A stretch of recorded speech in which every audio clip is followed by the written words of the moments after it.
بسم اللہ الرحمن الرحیم۔ میرے عزیز دوستو، یہ ایک صاحب ہیں جناب بشیر احمد صاحب کشمیر سے۔ ان کا سوال ہے کہ کسی کا انتقال ہوا اور وارثین میں 2 بھتیجا اور 3 بھتیجی کو چھوڑا ہے، تو شریعت کے اعتبار سے کس کو کتنا حصہ ملے گا؟ یہ سوال ہے۔ ایک بار سوال پھر سے دیکھ لیجئے۔ مثال کے طور پر زید کا انتقال ہوا، وارثین میں 2 بھتیجا ہے اور 3 بھتیجیاں ہیں، تو شریعت کے اعتبار سے کس کو کتنا حصہ ملے گا؟ کشمیر سے بشیر بھائی کا یہ سوال ہے جو کشمیر سے تعلق رکھتے ہیں۔ تو دیکھیے، ہم یہاں پر یہ مسئلہ بناتے ہیں۔ مثال کے طور پر میت کا نام یہ زید، وارثین میں 2 بھتیجا، یہ ہم نے کر دیا 2 بھتیجا۔ مثلا میں نے نام بھی دے دیا، ایک کا نام بشیر، دوسرے کا نام عبدالعزیز۔ یہ میں نام اس لیے دیا کہ بشیر صاحب جو کشمیر سے سوال کر رہے ہیں تو وہ بشیر احمد اور عبدالعزیز 2 بھتیجا کا نام بھی دیا ہے، اس لیے میں نے انہی دونوں ناموں کو پیش کیا ہے۔ 3 بھتیجی یہاں پر لکھ دیتے ہیں۔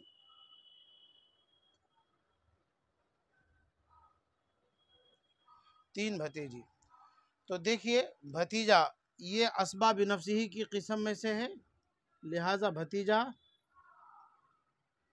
اسباب نفسی ہی۔ بھتیجی کو کیا دیں گے یا کیا بنائیں گے؟ تو بھتیجی کو کچھ مت بنائیے، محروم کر دیجئے۔ اب مسئلہ بنا آپ کا کتنے سے؟ مسئلہ بنا 2 سے۔ مسئلہ 2 سے بنا اور ایک ایک کر کے یہ دونوں بھائی آپس میں تقسیم کر لیں گے، یعنی ایک حصہ بشیر احمد کا ہوگا اور ایک حصہ عبدالعزیز کا ہوگا۔ یہ تو مسئلہ مکمل ہوا۔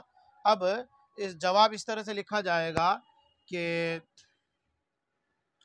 بعد ادائے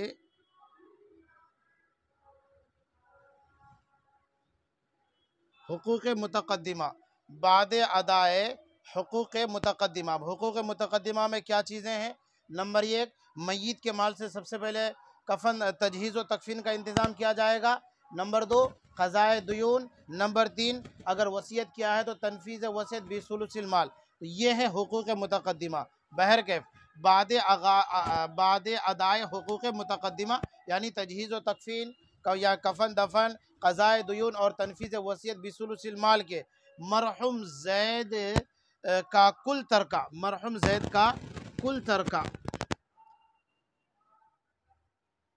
زید کا کل ترکہ 2 حصوں میں تقسیم ہو کر کے، 2 حصوں پر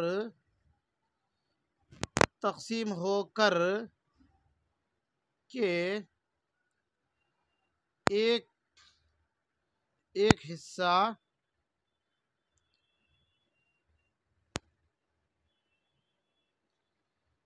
ہر ایک بھتیجے کو شرعاً ملیں گے، واللہ عالم۔ تو دیکھ لیجئے مسئلہ اچھی طرح سمجھ لیجئے، ایک بار پھر سے نظر دیجئے۔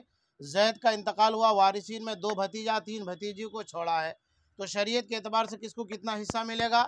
تو یہ نقشہ آپ کے سامنے بنایا گیا، 2 بھتیجا یہ لکھا گیا، بھتیجا کا نام بشیر اور عبدالعزیز اور 3 بھتیجی، تو 2 بھتیجا یعنی بشیر اور عبدالعزیز یہ اسباب نفسی ہی ہیں، لہٰذا ان کو اسباب بنایا گیا اور 3 بھتیجی ان کو محروم کر دیا گیا۔ کیوں؟